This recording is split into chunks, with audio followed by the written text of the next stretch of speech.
The Quitter's Day is the second Friday of January.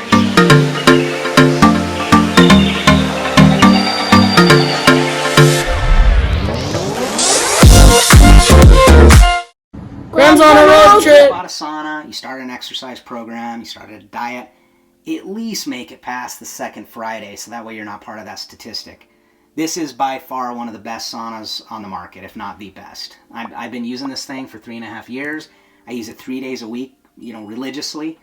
This sauna is still a workhorse. And if you're going to get a sauna, check this one out. There's a lot of videos we have on our YouTube channel that you can look at that'll actually go into this sauna more in detail. Being that I've been kind of on a health kick, I thought it might be good to do a video on the weight loss journey of using a sauna. There is ways that a sauna can aid you on that journey to lose weight. So there's 5 points I want to hit on where I think a sauna might help somebody in their weight loss journey. Now, with that being said, check with your doctor, right? Don't listen to me. Don't listen to some random person on YouTube. Check with your doctor. Do your research. See if it's a fit for you. Point number 1 is recovery. Now, I like to start off with point number 1 because, like I mentioned, one of the levers of losing weight is exercise. What people forget that the sauna is amazing at is it helps you recover from exercising. But it's not even just exercising. It can be recovering from a cold. It can be recovering from stress of the life, whatever. The sauna is going to help you recover. And Dan Gable, one of the greatest wrestling coaches of all time, coached elite athletes, Olympic athletes. I tell you what, my teams, when they went to battle, when they went to war on a wrestling mat, it's because they were able to train harder than the other teams. They recovered quicker. For me, it was a really good edge. It also brought me back to my training quicker. Nobody could understand why I could go and be ready to go again 2 hours after my training session, where everybody else had to wait 24 hours. Well, I was doing what's called recovery. I'd have a practice, but after activity, it was like, it felt so good. Yeah. The big point to him was recovery, obviously. And I can attest to that. I use the sauna religiously. I still use it 3 days a week at least. I use it and I notice that when I'm working out, it's actually helping me to heal. I mean, and like when I mean heal, I don't mean, not like a major injury, but minor stuff like sore muscles, joints that might take a month to heal, I can actually get back a little bit quicker. And what does that mean? If you can get back, work out again, you're going to recover faster, you're going to lose weight faster because you're still moving. Point number 2 is stress. Woosah!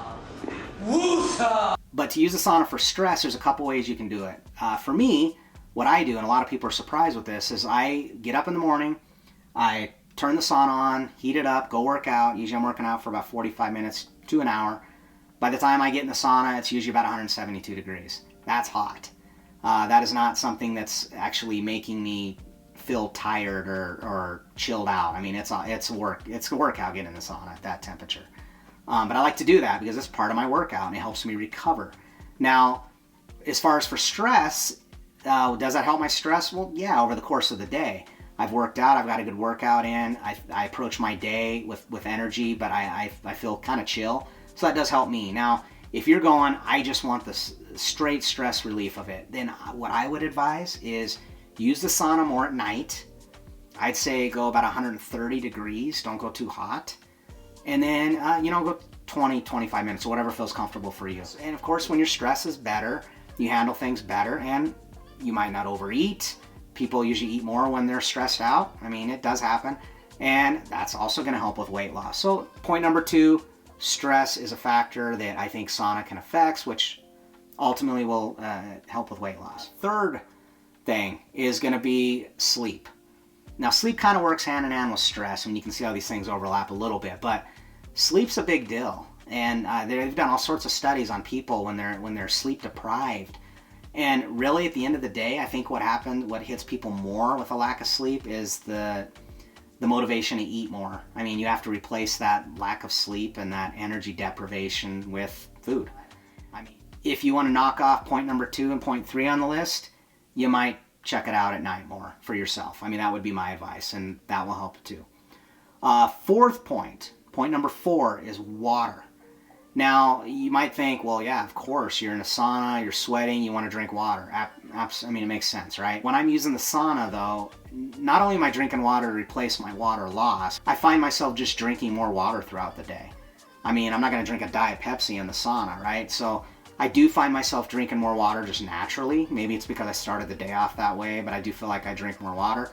So I think overall, I'm probably even more hydrated when I'm using the sauna with water than I am with other things. So, and of course, the more water you drink, the less you're going to feel hungry. I mean, a lot of times when people are feeling hungry, it's because they're actually dehydrated. Keeping you mindful to be hydrated, drinking more water, and in a sense, that could also lead to weight loss. That's point number 4. Point number 5, and this is kind of probably the most controversial one, but I think there is a psychological component to losing weight or basically achieving anything. And what I mean by that is when your mindset is on health and wellness, and your mindset's thinking about that continuously. When am I going to use my sauna? Am I drinking more water? Am I keeping my stress low? When you start thinking these ways and your mind is set on that, it's going to lead to other areas. It's going to lead to you thinking about, what am I eating? And how much did I eat? When did I eat last?